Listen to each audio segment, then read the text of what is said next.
ओम श्री गणेशाय नमः। जय श्रीमन नारायण, जय आदिशक्ति माता, जय भोलेनाथ, जय माता पार्वती। दोस्तों, आज हमारे शास्त्र श्रवण करेंगे पिता के घर में रहने वाली बेटी कन्या कौन सा पाप करती है।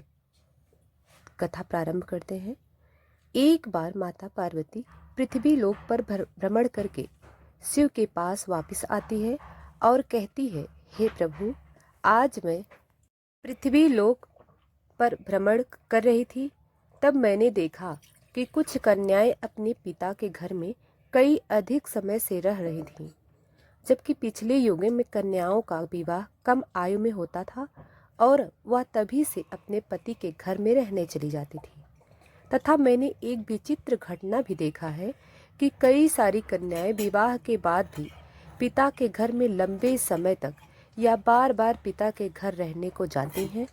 हे प्रभु, मैं जानना चाहती हूँ कि क्या एक पिता के घर में कुंवारी कन्या कई अधिक समय तक रहना सही होता है या नहीं। कौन सी आयु में कन्या का विवाह करना योग्य होता है और विवाह के बाद कन्या का पिता के घर में रहने से कौन सा पाप लगता है। हे प्रभु, आप ही जगत के सत्य हैं और सत्य ही शिव है। शिव ही आदि हैं और अनंत है। कृपा करें और मेरी जिज्ञासा को शांत करें। तब भगवान शिव मुस्कुराते हुए बोले, हे देवी, आज आपने जो प्रश्न किए हैं वे समस्त मानव जाति के लिए कल्याण हेतु अत्यंत महत्वपूर्ण है। आज मैं आपको इन सारे प्रश्नों के उत्तर एक सच्ची घटना के माध्यम से देता हूँ। यह कथा मेरे प्रभु श्री कृष्ण के काल द्वापर युग के है। हे देवी पार्वती, आप इस कथा को ध्यान से सुने। जो भी प्राणी इस कथा का श्रवण या प्रसार करता है उनके मैं शव अपराध माफ करता हूँ और मृत्यु के बाद वह प्राणी अनंत काल तक मेरे साथ कैलाश में वास करता है। तब माता पार्वती कहती है, हे प्रभु, मैं इस कथा को ध्यान से पूरा अवश्य सुनूंगी और इस कथा का प्रसार भी करूंगी। कृपया आप इस कथा को सुनाना प्रारंभ कीजिए। तब भगवान शिव कहते हैं, हे देवी, यह 28वें द्वापर युग की घटना है। यदि कुल श्रेष्ठ वीर उग्रसेन के यहाँ जो घटना घटित होने वाली है उसी का मैं भूतकाल के रूप में वर्णन करूँगा। मथुरा नाम की नगरी है। वहाँ उग्रसेन नाम वाले यदुवंशी राजा राज्य करते थे। वे शत्रु विजय संपूर्ण धर्मों से तत्व ज्ञान प्रजा की रक्षा करने वाले और अति गुणवान राजा थे। राजा उग्रसेन धर्मपूर्वक राज्य का संचालन और प्रजा का पालन करते थे। उन्हीं दिनों परम पवित्र विदर्भ देश में सत्यकेतु नाम से प्रसिद्ध एक महापराक्रमी राजा थे। उनकी पुत्री थी जिसका नाम मायावती था। वह धर्म का आचरण करने वाली, अति सुंदर, गुणवान और चरित्रवान होने के कारण दूसरे लक्ष्मी की समान थी। मथुरा के राजा उग्रसेन ने उस सुंदर नेत्रों वाली मायावती से विवाह किया। उसके स्नेह और प्रेम से मथुरा नरेश मुग्ध हो गए। मायावती को अपने प्राणों के समान प्यार करने लगे। उसे साथ लिए बिना भोजन तक नहीं करते थे।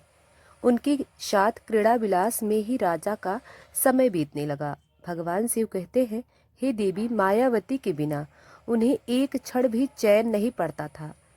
इस प्रकार से आने वाले प्रतिदिन उन दोनों पति पत्नी के प्रेम बढ़ने लगा। कुछ समय के बाद विदर्भ नरेश सत्यकेतु ने अपनी पुत्री मायावती को याद किया और उसकी माँ ने भी उसे न देखने के कारण बहुत दुखी थी। फिर एक दिन उन्होंने अपनी बेटी का हाल चाल जानने हेतु मथुरा नरेश उग्रसेन के पास अपने दूत भेज दिए।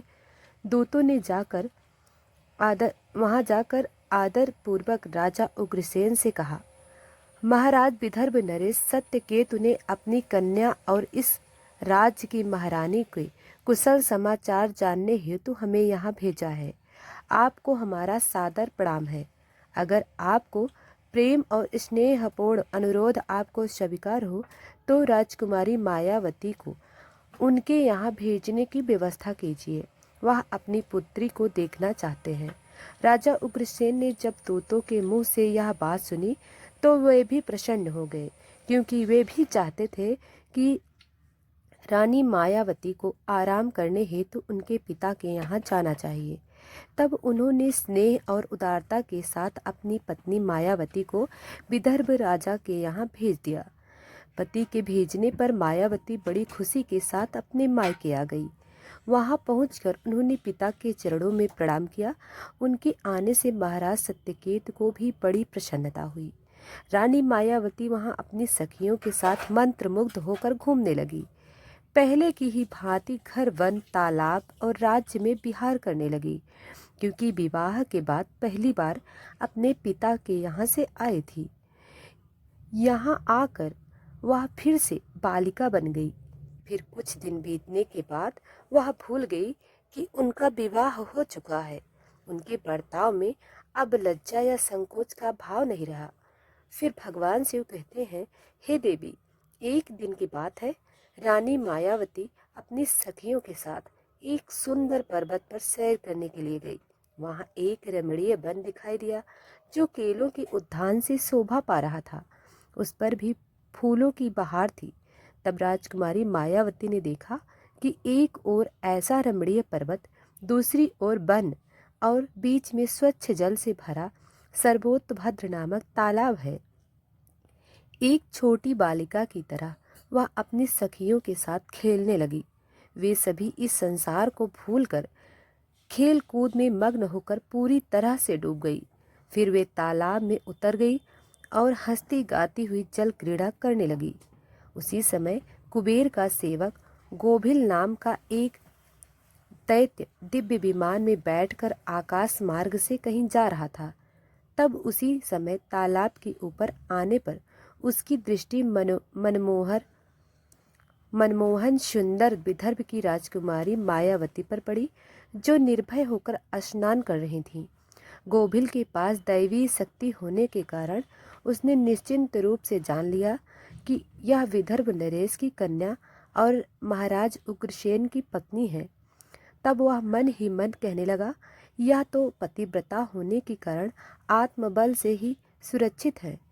किसी भी पुरुष के लिए इसे प्राप्त करना अत्यंत कठिन है।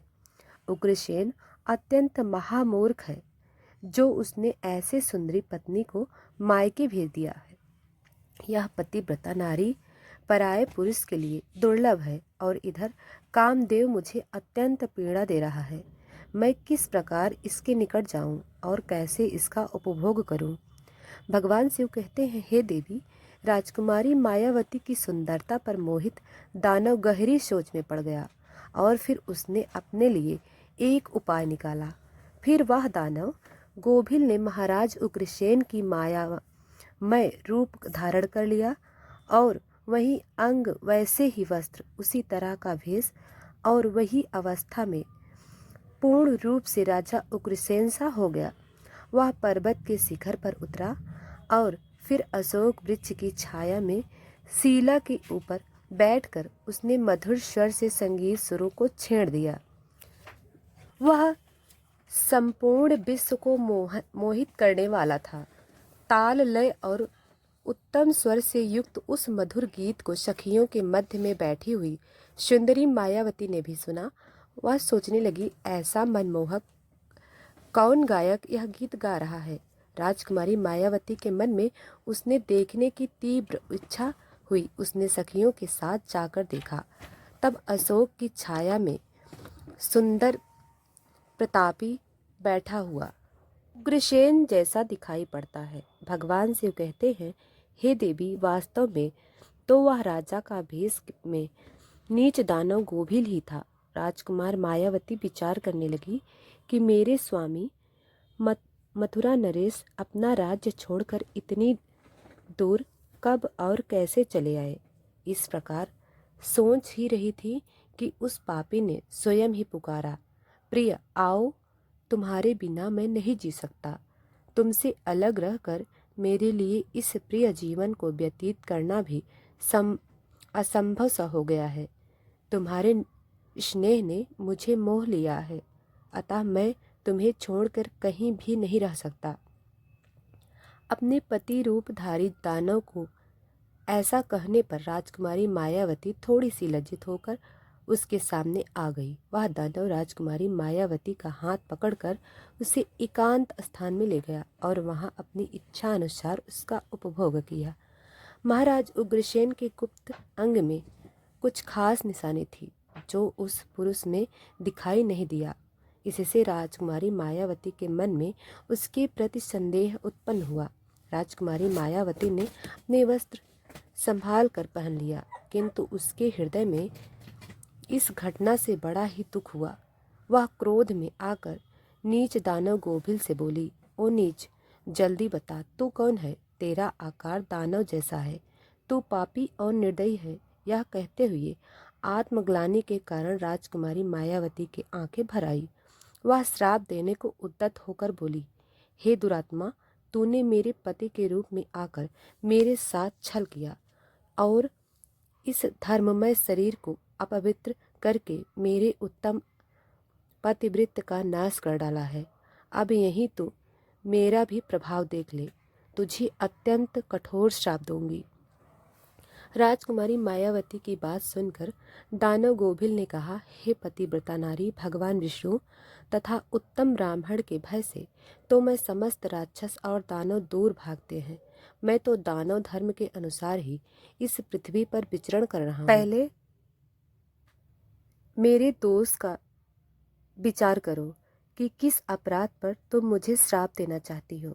तब राजकुमारी मायावती बोली, हे पापी दानव, मैं साध्वी और पतिव्रता हूँ। मेरे मन में केवल अपने पति की ही कामना रहती है। मैं सदा उन्हीं के लिए तपस्या किया करती हूँ। मैं अपने धर्म मार्ग पर स्थित हूँ, किंतु तूने माया रचकर मेरे धर्म के साथ ही मुझे भी नष्ट कर दिया। इसलिए हे दुष्ट दानव, तुझे भी मैं भस्म कर डालूंगी। तब दानव गोभिल बोला, हे राजकुमारी, यदि तुम उचित समझो तो यह बात ध्यान से सुनो। मैं धर्म की ही बात कर रहा हूँ। जो स्त्री प्रतिदिन मन, बाड़ी और काम से अपने पति की सेवा करती है, पति के संतुष्ट रहने पर स्वयं भी संतुष्ट का अनुभव करती है। पति क्रोधी होने पर भी उसे कभी नहीं छोड़ती, उसके दोषों और गुनाह की ओर ध्यान नहीं देती और पति के सभी कामों में आगे रहती है, वह नारी पतिव्रता कही जाती है। यदि इस लोक में अपना कल्याण करना चाहती हो तो वह पतित, रोगी, अंगहीन, कोढ़ी, सब धर्मों से रहित तथा पापी पति का भी परित्याग न करो। जो पति को छोड़कर जाती है और दूसरे कामों में मन लगाती है, वह संसार में सब धर्मों से बहिष्कार व्यभिचारिणी समझी जाती है। भगवान शिव कहते हैं, हे देवी, गोभिल आगे कहता है, मुझे वेद और शास्त्रों द्वारा और मेरे गुरु के द्वारा प्राप्त धर्म का ज्ञान है। गृहस्थ धर्म का परित्याग करके पति की सेवा छोड़कर यहाँ किस लिए आई हो? तुम इतना होने के बावजूद भी अपने ही मुख से कहती हो मैं पतिव्रता हूँ। कर्म से तो तुम्हें पतिव्रत का छोटा सा अंश भी नहीं दिखाई देता। तुम डर भय छोड़कर पर्वत और वन में मतवाली होकर घूमती फिरती हो, इसलिए तुम पापिनी हो। मैंने यह महान दंड देकर तुम्हें सीधी राह पर लाया है। अब कभी तुमसे ऐसी दृष्टांत नहीं हो सकती। बताओ तो पति को छोड़कर किस लिए यहाँ आई हो? यह श्रृंगार, यह आभूषण तथा यह सुंदर वेशभूषा धारण करके क्यों खड़ी हो? पापनी, बोलो बोलो ना, किस लिए और किसके लिए यह सब किया है? कहाँ है तुम्हारा पतिव्रत? मेरे सामने व्यभिचारिणी स्त्रियों के समान बर्ताव करने वाली नारी, तुम इस समय अपने पति से 400 कोस दूर हो। कहाँ है तुम्हें पति को देवता मानने का भाव? पापनी कहीं की, राक्षस ने बोला, पापनी कहीं की, तुम्हें लज्जा नहीं आती? तुम्हें क्या मुझे ही अपने बर्ताव पर घृणा होती है? तुम क्या मेरे सामने बोलती हो? कहाँ है तुम्हारी तपस्या का प्रभाव? कहाँ है तुम्हारा तेज और बल? आज ही मुझे अपना बल और पराक्रम दिखाओ। तब राजकुमारी मायावती बोली, ओ नीचासुर, सुन, मेरे पिता ने स्नेह बस मुझे पति के घर से बुलाया है, इसमें कहाँ पाप है। मैं काम, लोभ, मोह तथा डर के बस में पति को छोड़कर नहीं आई हूँ। मैं यहाँ भी पति का चिंतन करती रहती हूँ। तुमने भी छल से मेरे पति का रूप धारण करके ही मुझे धोखा दिया है। तब गोभिल दानव ने कहा, मायावती, मेरी युक्ति युक्ति बात सुनो। अंधे मनुष्यों को कुछ दिखाई नहीं देता। तुम धर्म रूपी नेत्र से हीन हो, फिर कैसे मुझे यहाँ पहचान पाती। तुम्हें क्या था कि तुम्हारे पति इतनी दूर कभी नहीं आ सकते थे, फिर भी तुमने मेरे साथ संबंध बनाए। जिस समय तुम्हारे मन में पिता के घर आने का भाव उत्पन्न हुआ, उसी समय तुम पति की भावना छोड़कर उनके ध्यान से मुक्त हो गई। पति का निरंतर चिंतन ही नारियों का धर्म है। जब वही नष्ट हो गया तो क्यों स्वयं को पतिव्रता कहती हो। तब भगवान शिव कहते हैं, हे देवी। दानव गोभिल कहता है, जब तुम्हारे हृदय की आँख ही फूट गई, तब ज्ञान नेत्र से हीन होने पर तुम मुझे कैसे पहचान पाती। दानव गोभिल की बात सुनकर राजकुमारी मायावती जमीन पर बैठ गई। उसके हृदय में बड़ा दुख हो रहा था। तब दानव गोभिल ने कहा, हे राजकुमारी, मैंने तुम्हारे उदर में जो अपने वीर की स्थापना की है, उससे तीनों लोगों को त्रास पहुंचाने वाला पुत्र उत्पन्न होगा। ऐसा कहकर वह दानव गोभिल वहां से चला गया।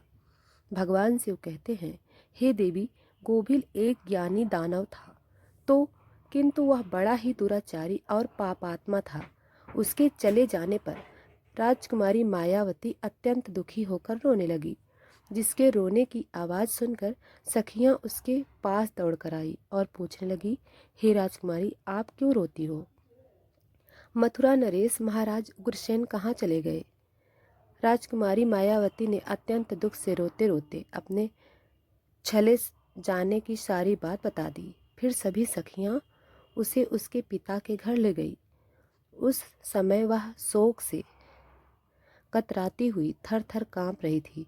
सखिया ने राजकुमारी मायावती के माता के सामने सारी घटना सुना दी। उसे सुनते ही महारानी अपने पति के महल में गई और उनसे कन्या का सारा वृतांत उन्होंने कह सुनाया। उसे सुनकर महाराज सत्यकेतु को भी बड़ा दुख हुआ। उन्होंने सवारी और वस्त्र आदि देकर कुछ लोगों के साथ पुत्री को वापस मथुरा में उसके पति के घर भेज दिया। राजा उग्रसेन मायावती को आए देख बहुत प्रसन्न हुआ।